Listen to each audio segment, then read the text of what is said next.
Come on over to our valley, where boys run free. Run to the lush green meadows in your shorts.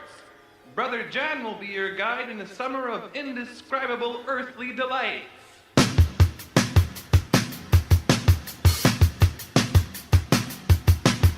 Welcome to Ignorant to Informed with the Top 10 Facts. Humanity's first collective attempt to inform the human mind in 10 simple steps. My name's Matt, but they call me the Slab. That's S to the L-A-B Slab. Copyright credit to my boy J to the R-O-C. So I'm the bouncer, the verbal bouncer. This means I'm here to protect free speech, and I verbally abuse those that have a problem with that. Get it? Of course you do. And that speech protection starts with our next guest. Quick disclaimer, the use of the term ignorance on these mini documentaries is not an insult, it's an invitation. It's an invitation to become informed. We all can and should become informed. We all know why. Ignorance is of epidemic proportion on planet Earth. If you don't recognize that, then, well, maybe you're part of the problem? Kidding, of course. But think about that. We use the term ignorance as an invitation to become informed. But maybe even more so, it's an invitation to be free.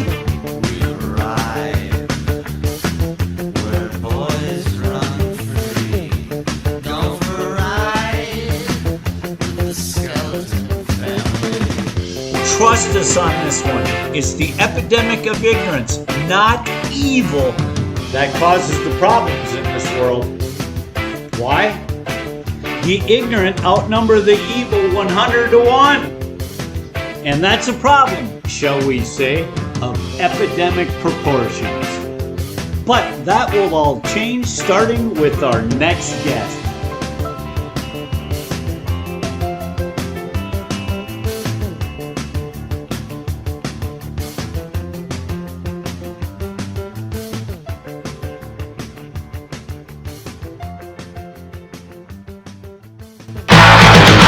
Good morning, beautiful. Hello. Yes. So as we were saying a little earlier, you had kind of an adventure.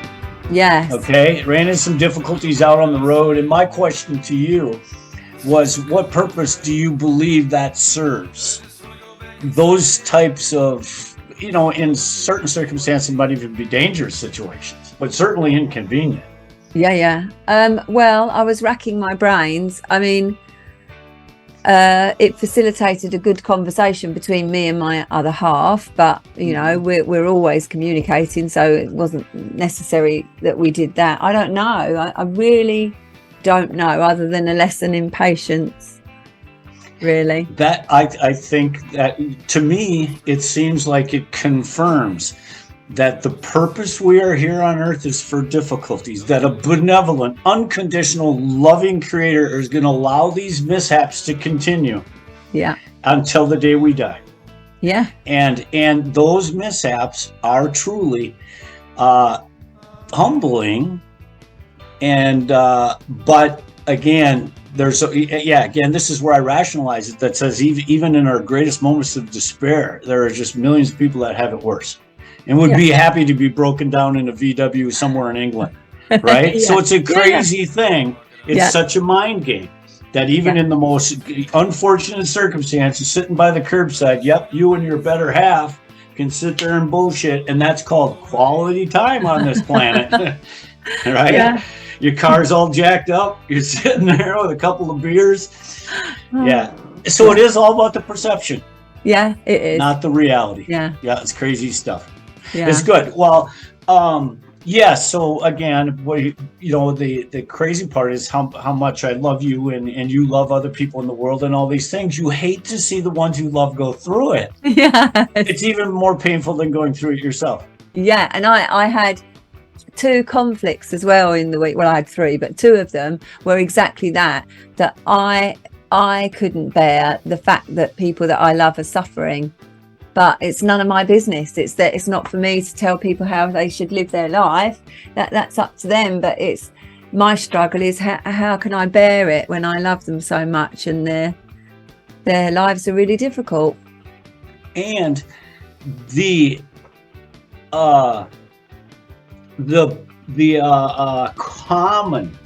commonality of that. Okay, I have a sister who's in therapy because she's so worried about the people around her, the ones she loves. Yeah. She's freaking out. The rest of the people are doing just fine with their plight. And that is common. That's common. So many people spend their lives in fear for the ones they love. Yeah. Which is definitely humble. Okay. But then there's a case to be made that my sister is being somewhat selfish because I don't need her worrying about me. Yeah. That creates additional difficulty in my life. Yeah. Do you get it? Also, you're setting, if you're saying, look, I want to help you, you're immediately doing this, aren't you? I'm okay and you're not okay. You need my help. And that's a bit insulting, really. You're right. There's a presumption to it. Yeah. Right. And that's right. And but in most cases, I mean, it's accurate because my sister is super compassionate and she looks around her and there are people like me who are fumbling things, you know what I mean?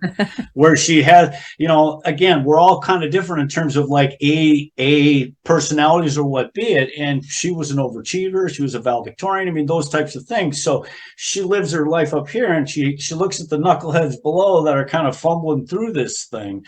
And it gives her concern.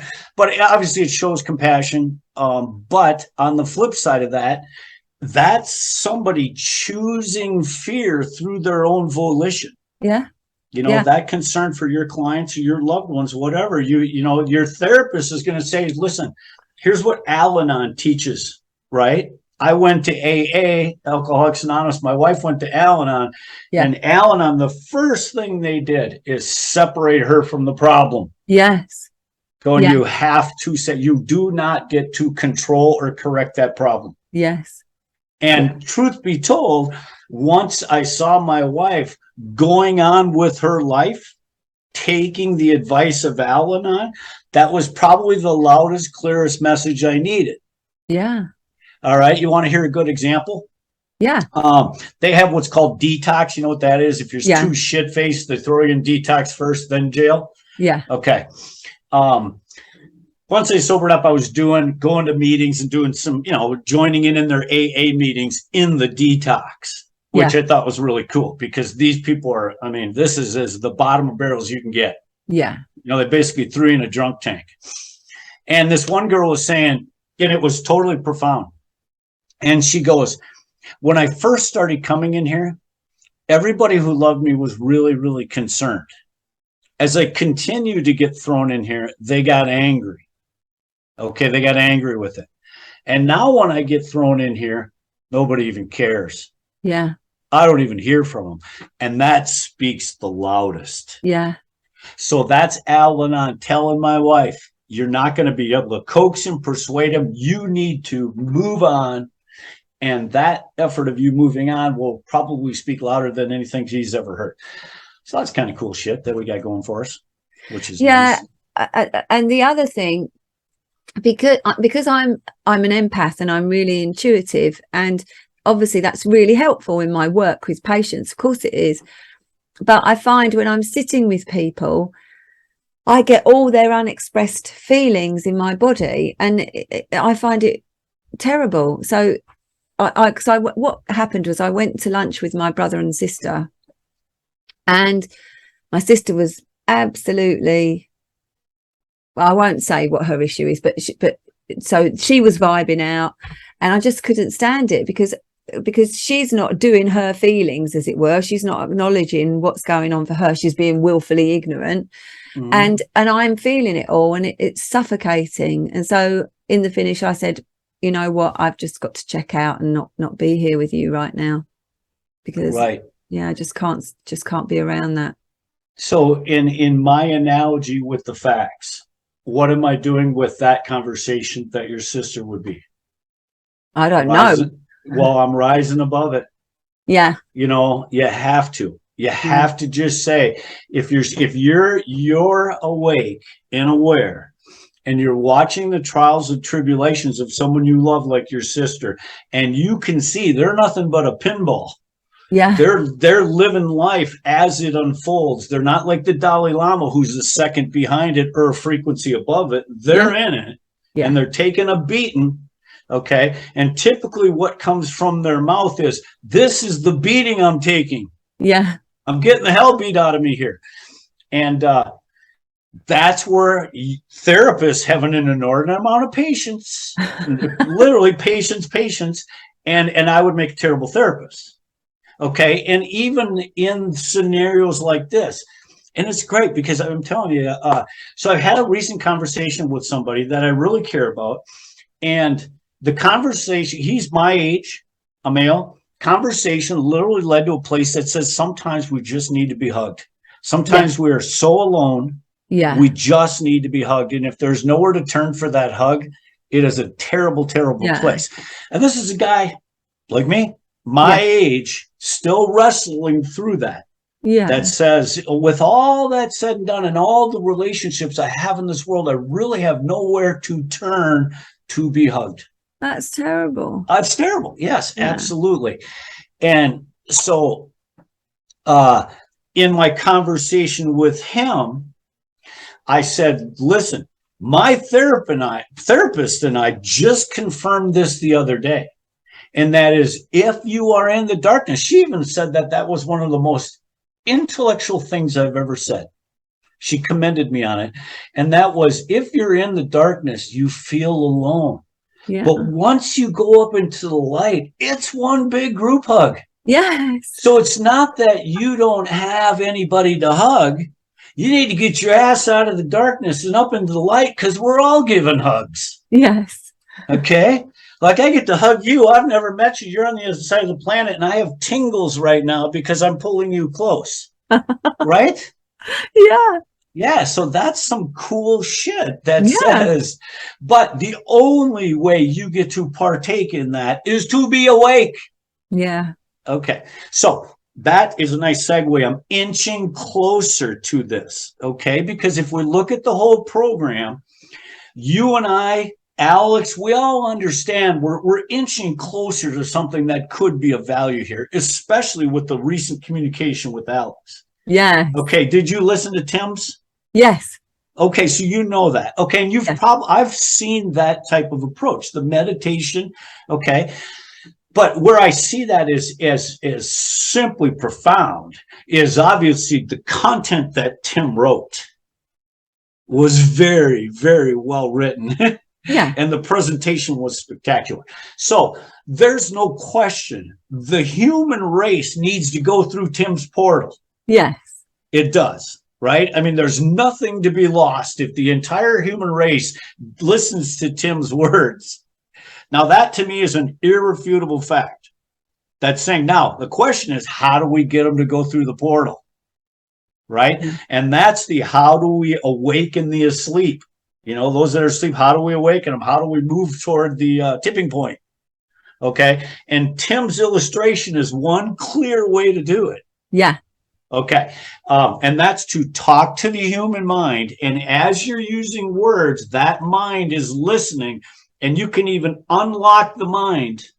Okay. But the problem with that is it's like alcohol treatment, or the reason people keep going back to church is Tim's message dissipates from your mind the moment you re-enter the chaos. Yes.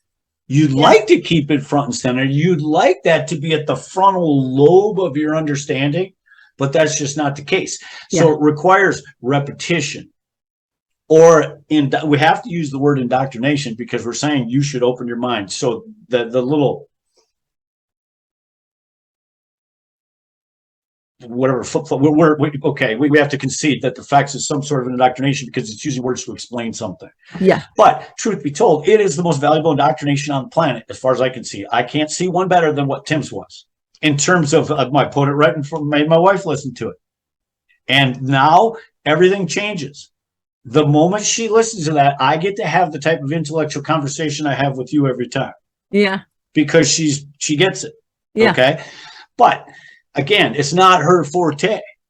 No. She's not going to have that thing preoccupying her thoughts like it did me after I heard it. She's going on with her life. So there's going to need some sort of a revisitation of it to remind each other, which is kind of the beehive I'm hoping to create around this little thing called the tree of life that we're writing as humanity, that all the bees can come back and they can re-nourish and fly out and all that good stuff. So I'm pleased with the progress. Good. I got one other thing to report to you. I got a volunteer and I ran them through the top 10 facts. Wow. Good. Yes. Good. And so I'm going to produce it and I'm going to give it to you. Cool. Okay. But now you're going to say, Matt, you're just not a therapist. You got to shut up. You got to just read the question and shut up. So it was my first effort as best I can to just ask questions and not fill in the blanks. Yeah. And in that case, I failed. But the thing that it does, again, like Mike's, allows kind of the bottom line is this, my friend. None of this is. Let me just go back one step further. Okay. This, I believe, is the thrust of what we're doing. And this is when I'm going to re-record my entrance or my intro. Right. Remember to go, hey, ignorant is not an, okay. Piecemeal some of that together because that intro is using words to set a stage and it's crucial. The language that's used. And so I'm changing all that to accommodate for this thrust. Okay. Again, when we look at the fact that England and France and Germany, these people, they're hardly the size of states, yet they speak completely different languages. Yeah. Now, correct me if I'm wrong. I think in the Bible, it was something about Babylon that we're building this tower. Yeah. And then God came in and messed up the languages. Yeah. Is that right? Yeah. I don't know. I don't know it enough, but yeah. But does that sound right? Like it was the Tower of Babylon or something. They knocked it over because they were getting too close. And so then they scrambled up all. It doesn't matter. Let's have a Google. Okay. I'll be right back.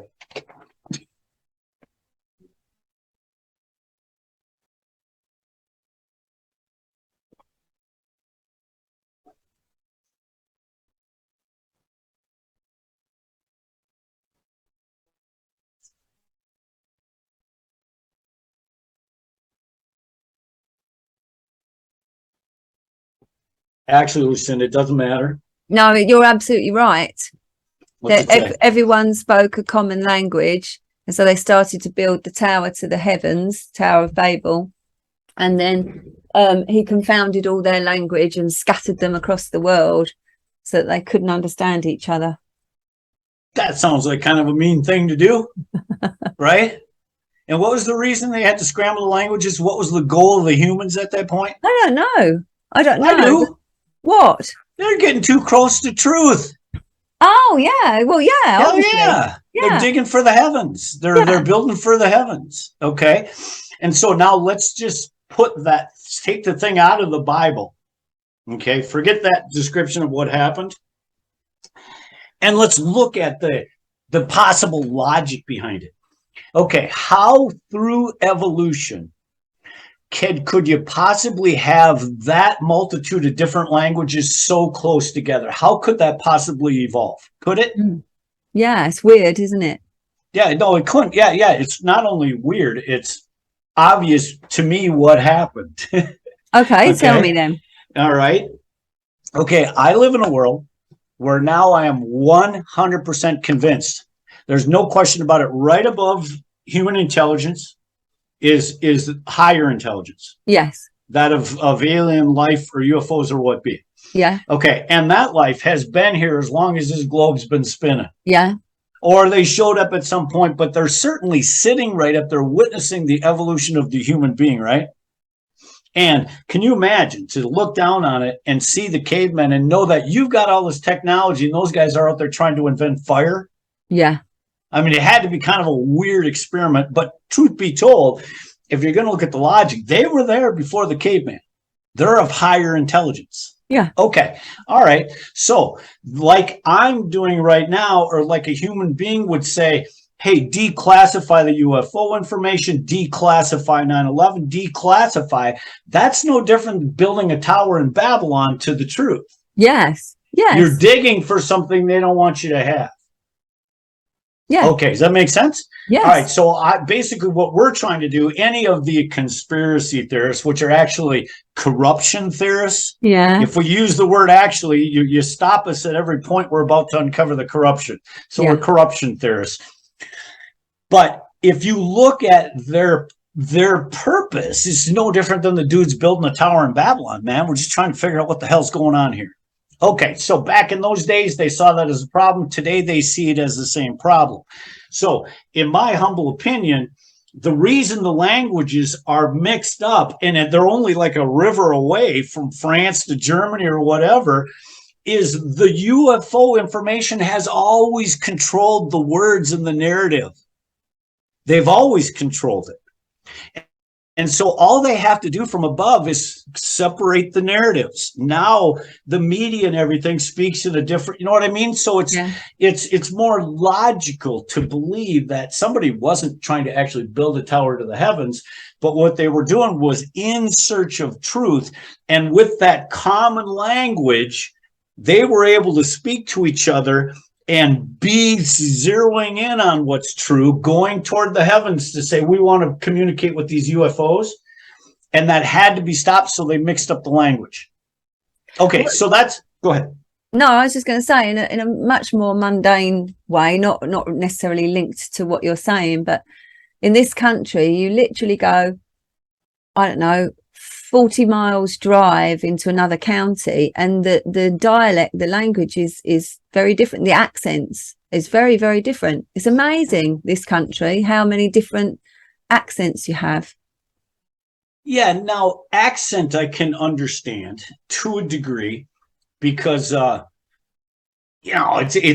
your accent is really going to be, you're a conscious soul navigating a lucid dream. The other conscious souls you come in contact with, you're going to tend to act and look and kind of conform to that. So the accent thing and makes sense. But the fact that they use letters in a word and rearrange the letters so that two different words were used for the same description. Yeah. That's the crazy part. Yeah. You know, and that is as real as the nose on our face. We can look at the map and, well, how the hell did this all happen? Okay. To me, again, you got to start throwing in logic, and okay, it had to coincide with the intelligence above. It had to be this. Anyways, so here's the reason I said all that. Right. All right. This is the main thrust of the facts.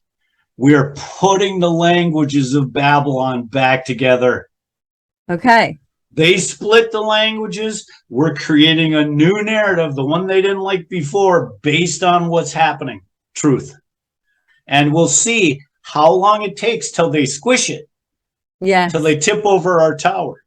Yes. Right? And that's why I described this project, the Holy Grail, as the protected portal to truth that is under attack by those who do not want us to find the truth. These are people that use the term conspiracy theorists. Yeah.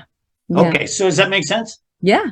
Yeah, so that's what drives me. I feel like I'm inching closer. Now, again, the direction I was on before, okay, but now, yes, okay. Can I really put a proposition out there that says, using the correct words, we can take the human mind from ignorant to informed with 10 simple facts? That's audacious, but the beauty is now, my boy Nate went through it. Excellent. Yes, and so we're going to see where we came up with that. He's only 18. Oh, that's the greatest. Just old enough to where I didn't have to get his parents' permission to start messing with his mind. But it was cool because he's like, wow, man, you just fucking blew my mind. That's good stuff. I love it. Yeah, love and it. So it's where you start. And the thing that I'm making crystal clear is, yes, the same way James Madison might have written whatever he wrote, the Declaration. No, that was Jefferson. But whatever, somebody penned these things at the outset. Then what happened is all their buddies got together and said, we're going to sign off on it. We agree. Okay. And That's my intent. One human mind at a time, to say, I've been here, I've been through the portal, I understand what you're talking about. My intelligence is now elevated, but I know I can come back to this portal anytime I need to be reminded. But more importantly, I can go out into the world with my middle fingers up, because I know there is a God and he loves me. And I know there's evil on this planet, and it comes down to selfishness and humility. I get all those things. And so I can walk around 100% confident that I know what the fuck I'm talking about. And what that does for me is allows me, because my purpose in life is to save my children's freedom. I know what's happening in the world. I literally sat my children down and said, listen, here's what you have: two things that are going to happen in your life. Either your dad and Alex and Lucinda are going to succeed in creating a new narrative, or you will live in a socialist country. It's over. The elections do not matter in this country anymore. The only prayer freedom had was this asshole named Donald Trump. And you saw what they did to his ideas. So, my friends, it's over. And it may sound arrogant, may sound cocksure, but I do not see a way for this to end unless through one mind at a time we can start speaking truth. Proven, sensible, self-evident truth. So that's what I'm trying to do, is take what they screwed up with the Babylon, with the languages, say it doesn't matter if you speak German, French, hey, no, we all have this language in common, and that's we want to be free. Yeah. So I got that going for me, which is nice. Great stuff. So yeah, coming back to Tim, you know, meditation and mindfulness, great, but they are a practice. That's the whole point. You have to keep doing them. They have to be a regular part of your daily life. Why do you think that Alex sent you that? Why particular him? Out of all the things he could have sent you, why that? Because again, the kind of the little snafu with me and Alex was he's trying to help me understand how to write correctly, how to basically what he's doing. That was what that did for me, was help me understand the difference between writing and poetry. Okay, what we're searching for in writing these facts is poetry. It has to be articulated so that the human mind can follow it along and decide for itself. So I think he sent it to me because, one, he was trying to explain to me. You see his emails where I'm being bombastic, and he's going, that's not what works. You need to put your arm around me, pull me close, and hug me into your ideas, not beat me up on the way in. So he's trying to get that through my thick head, right? Yeah. And that helped. But now I get it. Even though I'd heard that scenario before, now I know where Alex and Tim are moving with their agenda to try to help this world understand. So we're basically right on the same path. And he actually, his email came back too, and they've actually recorded something called The Most Important 7 Questions, which coincides with the facts, which coincides with any list of trying to help somebody comprehend something. It's a simple set of instructions. But the beauty is, whatever they've written for their 10 things, I got to believe. What matters most to me is the fact that Alex cares. I mean, think of the conversations this man has had. Think about it. I mean, you look at my lucid dream, how many people have I come in contact? I mean, this guy has purposely talked with every frickin' inch of this planet. And that, to me, means what's happening in that man's mind is golden in terms of really trying to say, Alex is most important. Alex, I can write and explain these things. I just need you to look at it and give me your stamp of approval. Because he really, I mean, there's probably other researchers out there like Alex, but the part that sets Alex apart in my world is the fact that he focuses on the things that are truly important. He's digging into the fucking COVID nonsense. He's proving the NDEs and the UFOs. And if we can't flip the paradigms, which is, again, the Great Awakening, along the lines of what Alex has been preaching for 15 years, it's going to, you know what I mean? That the guy's a crucial, the fact that he did all of that research just means he's more credible than fucking Moses. Yeah. He is. And so But again, with that said, we're trying to merge two agendas. And bottom line is this: I'm a believer. I'm a believer as long as I'm willing to change and follow the advice of anybody's willing to give me. Ultimately, this whole concept can be packaged a million different ways. Yeah. I look at I seriously, if I were to look at the 10 things we did together, Yeah. I see no reason right now why we can't go online and start shopping producers that's saying we've got a Netflix series, that we've got the raw footage. We need a good producer that can help us package it correctly. Here's the information. Here's what's to be gained. Here's the raw footage. And I mean, honestly, if you go looking for like book editors and things, there's all kinds of editing companies that say the books we want the most are ones we can make documentaries out of. Yeah. Well, So it reminds me, The Facts reminds me of The Secret. Have you seen the film The Secret? I never saw the film, but I read the book. Yeah, I mean, I don't particularly like the film, but nonetheless, millions and millions of people do. You got it. They took a stab at it. And think of the top 10 facts. That would be a brilliant, absolutely brilliant series, especially if there's a producer that can cut from what we're talking about and then bring in examples or footage or, and you and I could help them along with that. It'd be a piece of cake. But the problem is what separates us from becoming Netflix #1 series is we both got bills to pay. We don't get to just race off to Hollywood and say, would you like to buy our script? Yeah. So I think it'll find itself. Okay. Again, they're going to find that, right? And I wouldn't even edit beyond 6. I would just make sure you keep that footage, because I think that's going to make that's going to be worth something someday. And again, I'm only going to say this one more time, not because you and I are on it, because of the topic, right? So I believe it's going to be worth something, but I wouldn't even spend an ounce of thought on number 7 until somebody asked for it. Where's 7? Okay, we'll make one for you. So I don't know, but I truly believe that thing. I've watched a bunch of documentaries. Ours is better than anyone I've watched. Maybe that's just my personal interest, but it sure is more. How many times can you watch a documentary on the Queen? Well, bless her heart. She's died now. Yes, your thoughts? My thoughts. Well, I think it's the end of an era. Because what scares me is Charles being king, because he's well involved in World Economic Forum and Klaus Schwab and all of that lot. He's a globalist. Yeah. So I think dangerous one. Yeah, very. But does the crown have any power other than persuasion? Well, that I don't know the answer to. People think they do. Right. But I don't know. I mean, they have influence, don't they? They have influence. I suppose that's crazy, though. I'm telling you, I bet we could look at all of the kingdoms through the history of the planet, and never did the Queen live for 70 years. That had to make her the people below her. So can you imagine that? It's one thing to be rich and all your family wants you to die because they want your money. It's another thing to be queen and they want your power. Yeah. That's one way. That whole process could make you pretty hated by your children.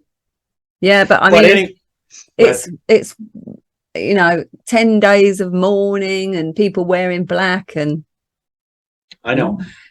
And you, again, it's because you're awakened, you clearly recognize the charade. Yeah. Okay. But that charade is no different at all than the hearings they're having on America for January 6th. Yeah. Yeah. It's all the charade. Everybody in that room knows exactly what happened, and it's nothing but a charade for the viewers. Yes, exactly. So Queen, you can't hold her accountable for the charade when everybody's in on it. Yeah. And your Charles is no different than your Barack Obamas and your Bill Clintons. These are all just big control. I'm not going to use the word liberal, but it applies to them because they have one answer for anything, and that's more government control. Yeah. And again, you're going to get your people that go, well, to try to do the political thing, but that's not true. It's a battle. It's Darth Vader and Luke Skywalker. It's a battle between freedom and control. And it's a fact, an irrefutable fact, that Charles and Barack Obama and Bill Clinton, all these people are Darth Vader. Yeah. Yeah. That's who they side with. And if you're a human being that can't recognize that, guess what? You become a danger to my freedom. Yeah. Your ignorance is unacceptable because you're going to cost me my freedom. As you flip me off and tell me to wear a fucking mask. Yes. Okay. I digress. Yeah. So there's a fight to be had, and that's Yeah. what drives me.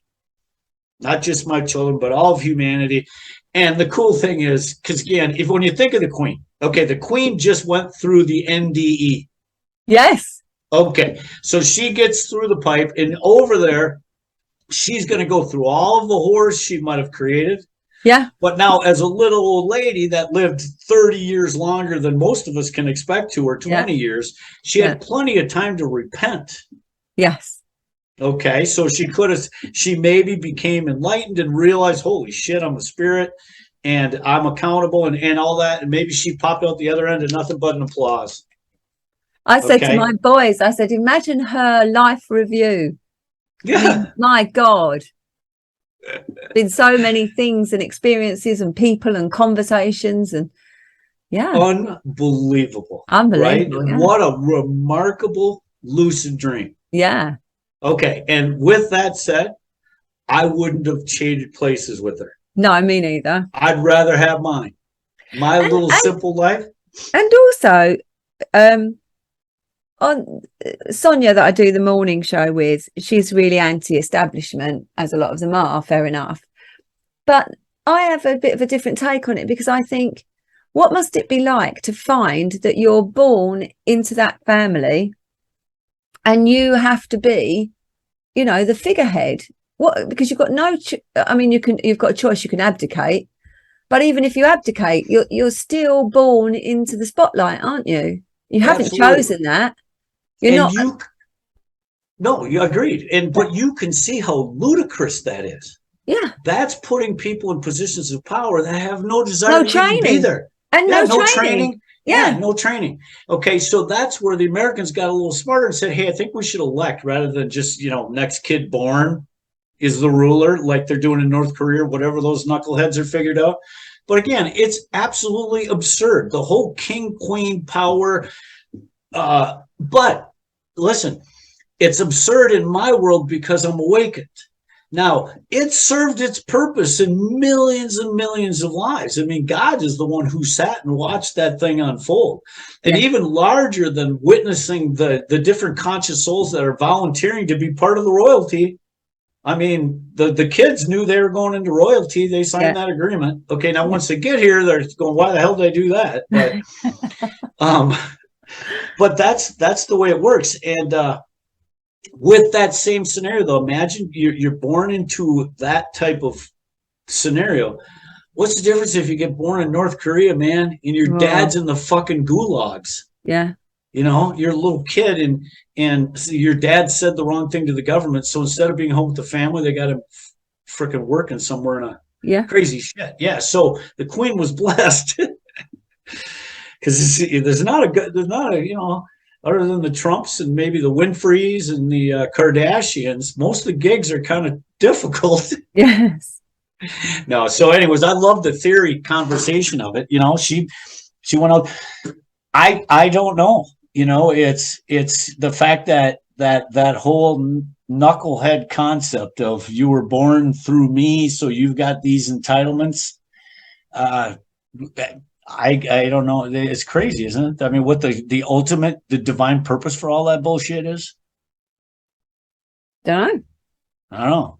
I mean, anyways, so kind of fun to witness, but yes, I could never be like a TV commentator that has to talk about that topic with a straight face. Yeah. Like you see them on there now, the 10 days of mourning, and these people, and I'm like, 99% of the planet says, are you guys freaking insane? Do you have any idea how ridiculous you look? Yeah. No offense to the Queen. God bless her soul. Yeah. Well, yeah. And that's what I said this morning. I said, it's still a life lived and a life gone. And she's still a mother and a grandmother. And those people are going to mourn her, etc. And I would think, as far as a queen, I mean, because think about it. You watch some Disney movies. There's some pretty evil queens out there. Yeah. So she turned out to be a good one. Yeah. Huh? Yeah. Wasn't she? I think she did whatever she was supposed to do well. But Right. So by Disney standards, is she Snow White or is she the other one? I don't think, no, I think she's in the middle. I don't think she's Snow White because, you know, she knew what was going on. She's privy And to she it. didn't, Absolutely. and she didn't speak out. She got her hands, but now she might be captive. Yeah. Listen, you are the queen, but you are also under classified information, which means if you expose our corruption, we have no choice but to put you in exile. Mm. You'd be living out there next to the two other boys that made that mistake. Now, I'm with you. But so she's kind of like Snow White with a bad attitude. Yeah. Have you heard of Jimmy Savile? Yes. Yeah. Actually, I just saw the documentary. Yeah. Otherwise I'd never heard of him. Yeah. But yeah, what a disaster that turned out to be. Yeah. So when I was a kid, like his show was really popular, you know, like everybody wanted to get on Jim will fix it. But the point being, he was absolutely one of Charles' closest. Well, I don't know. I suppose you could say he's a close friend, but certainly Charles had an awful lot to do with him. Absolutely. So, I mean, and you don't not know that he's a bloody paedophile. No. Well, Charles, I don't know if they can pin him, but I mean, the whole pedophile island thing, listen, I mean, you can deny the proof or you can accept the fact that some of our most powerful leaders in the world took ample time and resources to collect underage women for their pleasure. Yeah. That's a fact. Yeah. Because you can chase it down. Even the circumstantial evidence is overwhelming. Yeah. That this Jeffrey Epstein dude and all of his contacts, now they haven't been able to tie Trump, but that makes sense. Trump was never, it's like me. I have no interest in young girls. Yeah. I think Trump got lucky that he did not have an interest, or he'd have been right there with him. Yes, absolutely. But there's no question about it. And truth be told, if you're a news organization, this is, I mean, the top 10 globalists, this scenario, which they've been able to skirt and call Pizzagate and all these, but no. It's as proven as the nose on your face that the president of the United States took several trips into an island that was designed for the sole purpose of abusing younger women. And the fact that anybody on this planet does not want to see justice for that means I need to know how they think. Yeah. Those people are a danger to my freedom. And that's where they need to go through this portal. So either they're going to understand. Well, hopefully they'll understand that now people understand, and hopefully they'll have a change of heart and defect. But anyways, that's all pipe dream at this point. Well, and what's really ridiculous is Ghislaine Maxwell. So she got prosecuted for trafficking these young girls, but nobody, the recipients at the end, like, you know, the end user, they've not got prosecuted, have they? Who's in her little black book? Right, but so you can see that there's an inability to prosecute people in the state. Yeah. It's an inability. I mean, when you went through the whole Trump-Russia collusion thing, they proved, I mean, no doubt that these guys had set these things up. Those guys still have their pensions. They have their salaries. They're still the only time there's consequences within the deep state is if one of the players turned out to be such a buffoon, he's expendable. Yeah, so like that goofball that ran New York, I forget whatever, the New York City, he was going to run for. Anyways, he's those people that were in charge of New York, I forget what their names are, like a family, and they're on CNN and everything. But anyways, they're so repugnantly corrupt that the deep state is willing to make sacrificial lambs of those people. Yeah. But otherwise, you don't see anybody get prosecuted in the deep state. No. Only those that are opposing the corruption. Yeah. Anyways, but we're talking about the problem. That's as obvious as the nose on her face. What do we do about it moving forward? I'm going to cut a little video here and see if it helps. Well, you've got to get more podcasts done. I do. So starting with the first one. Yep. And then again, what I want it to be is a scenario where you're right. I mean, this was the thing when I was talking about Babylon. Yes. It's so crucial. When I brought Nate to it, Okay. I said, Nate, this information was not written by me. This information was part written by me. It was part written by Lucinda. Alex has had his input. And the reason I have you here is I need to know what you think. You are here to help me modify this document. Okay. And so that's what I'm going to do with every one of them. I'm saying, here's what's written so far. I can kind of read through it or explain it, but you are here to make a change to it. That might work. Now, too, with Nate. Okay. He could care less about this stuff. Yeah. Do you know how excited he is for me to get him his video so he can send it out? Oh, bless him. Yeah. So that's the thing. That's what's crucial is we have to, whether it's you or me or anybody interviewing, say, hey, I'm working with Matt. We're writing this thing. I can edit it anytime I want. What do you think? And if we get a bunch of people that do that, again, I believe the facts is going to allow anybody on this planet to have the conviction that I do. I believe, like, again, when we talked about you might have a meeting with some of your associates or whatever, and you were debating should spirituality come into, you know me, I'm 100% convinced. And anybody that doesn't want to go down this path that I see as clear, self-evident truth, that's cool. You got your own gig. We'll see you on the flip side, right? And so that's where you can move forward. Now, I got to be careful not to be bombastic and say this is more important than everything else in the world and all that good stuff, but I truly believe it in my heart. Yeah. Right? I mean, and so our first goal, though, is now, Alex isn't privy to this, is it? No. Alex isn't privy to this. All right. So here's what I'm going to do. I'm going to rope him in. Okay? Okay.